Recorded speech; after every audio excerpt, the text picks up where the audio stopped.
Hey, what's up everybody? Chris Jacobs here with another episode of High Performance House Calls. And this time we're going to be heading out to Southern Utah to catch up with my buddy Lance Clifford. Now, Lance Clifford is the founder of Pirate4x4.com. He's a huge off-roading guy. He's got multiple class wins in the Baja 1000. He's got a bunch of cool projects in his garage. Let's dial him up and check it out. Hey Chris, what's up, dude? What's happening, Lance? Good to see you, man.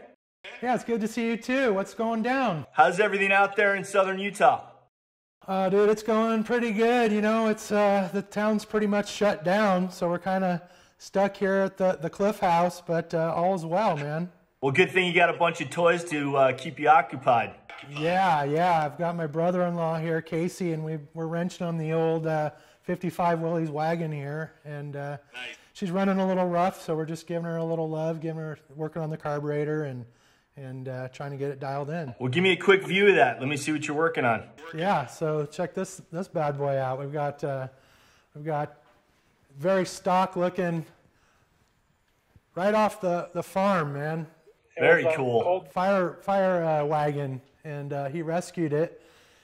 It had sat for like 10 years and in a field, and he changed the battery, changed the oil, put some fuel in it, and it fired right up. That's so cool. You know, those are the kind of vehicles that like want to be saved. You know, they're waiting out in the field for someone to come along and save them. I always love imagining what the history of a vehicle like that would be. You know, who was the last person to drive it? Who parked it there where you guys found it, you know? Exactly, and this one has a great story. It's a really cool rig. He hasn't done a whole lot to the exterior because I think it has tons of character, you know, with the rust and just how perfect it is with the vintage tires and the jerry can out here. You know, we've got some cool surprises for you with that. We'll show you in a minute. It's all about function with those trucks. Yes, it really is. It's now do you say Willys or do you say Willis? Willys. So what have you guys been up to during the lockdown? I mean, we're going on week 3 of the quarantine due to the COVID-19 virus, and everyone's been having to be home. How have you guys been doing? How have you been occupying your time? We're in deep now on this thing, and it's been a little slower progress here in Utah because our state's a lot more rural than, you know, say California or New York, and there's only 3 million people in our entire state. You're out there in Huracan, is that right? Yes, sir. Yep, and you said it right. I'm impressed. I'm proud. I've actually been to Huracan, so I know how to say it. Do you know the story behind it? No, please tell us. So when I moved here from California 7 years ago, and I was like, why do they call it Huracan? That's stupid. I'm not doing it. I'm calling it Hurricane. And my wife was like, yeah, that's stupid. So we called it Hurricane, and we were here for about a month. And we were watching TV, and we were watching Top Gear. The guys who settled this valley, the Hurricane Valley, were English. And they came over the hillside, and a gust of wind blew his hat off. And he's like, wow, wind was like a hurricane. So when we heard the English guy say hurricane, we knew, okay, it's legit. We'll start calling it Hurricane. That's great. That's cool. It's such a local lore. That's amazing. Yeah. I didn't know that story, so I'm glad that I do now. Yeah, so off-roading is pretty much one of your main leisure activities, right? Yeah, you know, it not only is it my main leisure activity, it's been my professional activity for pretty much my whole adult life. By about 1999, it became my full-time job, and it exploded into Pirate4x4.com and became the world's largest off-roading website. And we had forums with you know, sections for all different makes of off-road vehicles, and it kind of got a notorious name because any newbies that would come in and say, how big of tires can I fit on my stock Jeep, people would make fun of them and give them the boot, and so it was really for the hardcore off-road crowd, and so it really got a good name for itself over the years, and so I traveled the world, you know, Australia, Japan, every square inch of the United States, Mexico, Canada, off-roading, and it was an amazing run. And a few years ago, I sold it. But you're still an off-roader, and I think I see the outline of a JK behind you. Can we take a look at that? Yeah, man. We've got this. This is Wesley, and I bought it brand new in 2012. and it was bone stock, and I bought it in San Diego and drove it home and took it straight to the shop, and we tore it down and put Dynatrac axles under it. It's got a Pro Rock 80 in the rear and a Pro Rock 60 in the front, and but it works amazing. It'll pretty much do anything. You know, I'm not going to say it's going to do the stuff that all the crazy buggy guys will do, but it'll get me into some trouble. And luckily, I have a body guy on retainer, so when I do screw it up, I get it fixed because I like it to look good. My brother-in-law, Jason Shearer, that name might sound familiar. He's the current, well, no, he didn't win King of the Hammers this year. He won it last year and the year before. And he's making his own bumper line now, which is really cool. And he named it after his racing team, Rage Forth. So this bumper is brand new. I was gonna ask you about that winch you have on there too. Talk about the front bumper and the winch setup you have. Yeah, so this Rage Forth bumper is brand new. He just came out with the JK version. And of course the Warn winch, it's the trusty Warn Xeon 10,000 pound winch with, you can see, very well used winch rope there. I was like, geez, maybe I ought to re-spool it. It kind of looks a little rough there, but it's well used. You know, the Jeep, it's pretty Jeep, but most people that know me know it's very, very, very well used.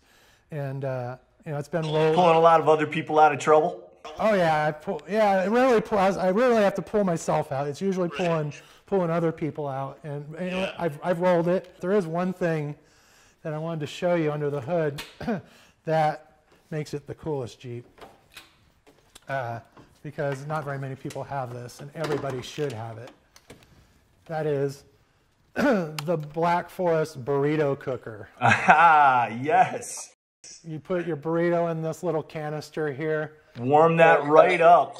Drive for about 20 minutes, and I'm telling you what, you got yourself a nice, warm, crispy burrito to eat. That is perfect. That saves you room for, you know, you don't have to pack the barbecue when you go off. Exactly, man. Yeah. You can put anything in there. I want to get a little more exotic and try some other stuff in there, but so far I've only limited it to burritos. But I know I could get a little fancier if I wanted to. That's fantastic. That's awesome. And you know, I'm a Jeep owner as well. I actually have a Gladiator. Yeah. Okay, and nice. I absolutely love it. It's the launch edition. It's my daily driver. I can't get enough of it. And what I love most about the Jeeps, and you of course have been doing it, is they're so functional. You know, you just take those fenders right off. You can put the bigger tires in there, the bigger suspension.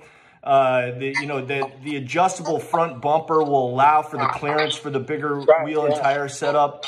That's, you know, Jeep really thought of everything when they were designing these Wranglers. Yeah, you know what? I for a minute, my wife talked me out of it. I had thought about selling this Jeep and buying a Gladiator. I still want a Gladiator, but I don't know if I could justify having two Jeeps in the stable. Sure you can. Yes, you can. I know. It was up to me. I don't want to get divorced anytime soon. So, but yeah, this Jeep, it just works so good. It's hard to justify getting rid of it and starting over. But gosh, I love the Gladiators there. Oh man, they're so cool. So you're not just a Jeep guy. I understand that you have a classic Bronco in the shop too, which is why I wore my Blip Shift Bronco shirt today. I'm jealous of the shirt. I really want it. All right, well let's see that classic Bronco. All right, yeah, it's right over here. So I've got a 30 by 40 shop, and it's packed pretty good with all these vehicles. But here's the Bronco. This is actually my wife's Bronco. 68? 69. 69. Yeah. 69 Bronco. So she really wanted a Bronco, so I surprised her with this one, and it looked a lot different back then when I bought it. We've fixed it up and done quite a bit of work to it over the years. Yeah, it looks like you hopped up the suspension a bit. Yeah, it came with this nice lift kit on it, so we didn't really do much to the suspension, but we tore everything down and rebuilt everything.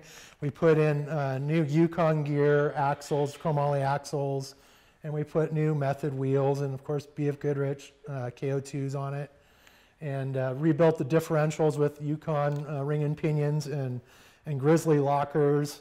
So it's got actually has lockers and chromoly axles in it. It's not just a pretty parade vehicle. Actually can four-wheel. But honestly, We don't really four-wheel it a whole lot because we don't want to screw it up. That's what the Jeep is for. It's a beautiful truck. Yeah. Now, what's the drivetrain? 31 spline axles, chromoly axles, and the Ford 9-inch with a Grizzly locker in the rear.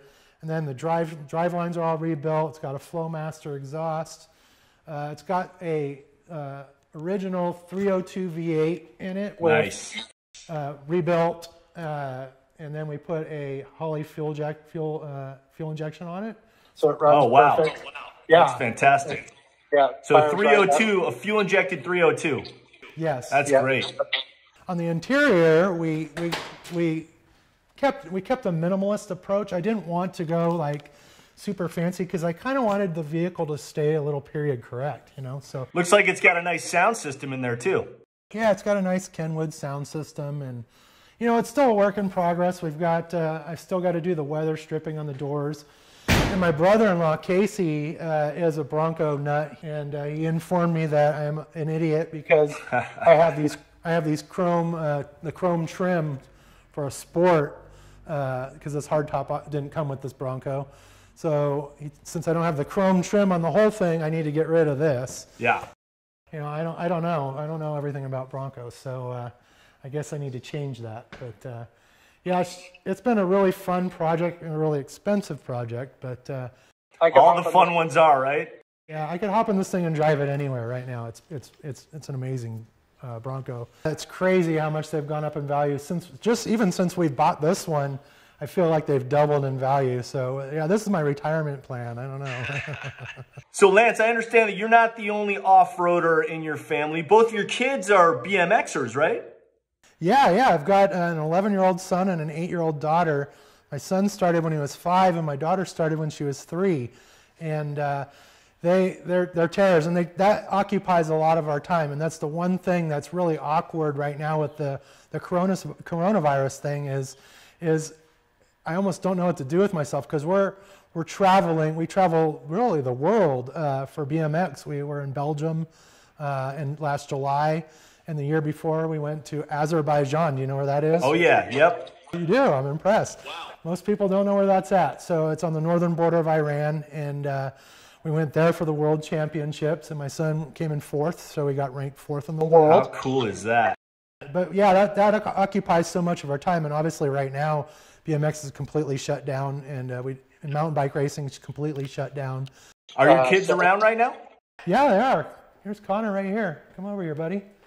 This is Connor here. He's. What's up, buddy? Congratulations on your world ranking in BMX. That's so cool. Thank you. You gonna show us some of your stuff? We can. Let's do it. It is definitely in his blood. Yeah, that's his favorite. He loves driving, but biking is his second favorite. And I know you've got multiple class wins in the Baja 1000. Is that something that Connor aspires to one day, to drive the Baja? Yeah, oh yeah. Honestly, I aspire to race with my son in the Baja someday.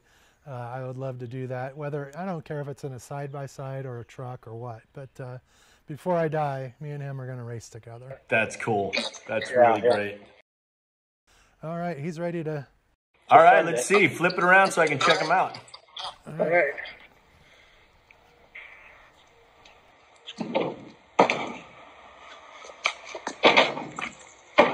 Nice. How about doing another one? I can... That was sketchy.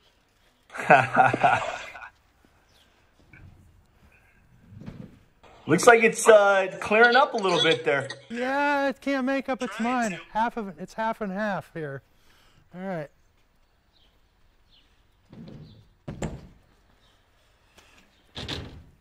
Nice. There's a little bit of air.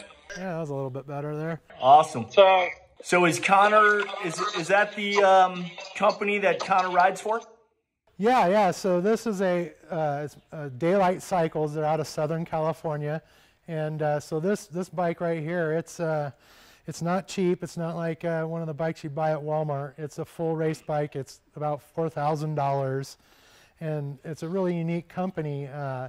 They customize every single bike that they build for the customer every single color, every single component is hand built and assembled for that. They even put the name of the rider on the bike. You can see it's got his name on there. That's great. What a cool looking bike. Hey Lance, I really appreciate you showing me around your shop, man, with that beautiful Willis truck you're working on, your Jeep, of course, and that amazing 69 Bronco, and definitely showing off Connor's skills on the BMX bike. Yeah, man, thanks for the call. It was great showing you around, and gave me something to do while we're just sitting here twiddling our thumbs waiting for things to dry out. All right, you got it. Stay safe, stay healthy. I'll talk to you soon. All right, man. Talk to you later. All right, later, brother. Bye. Bye.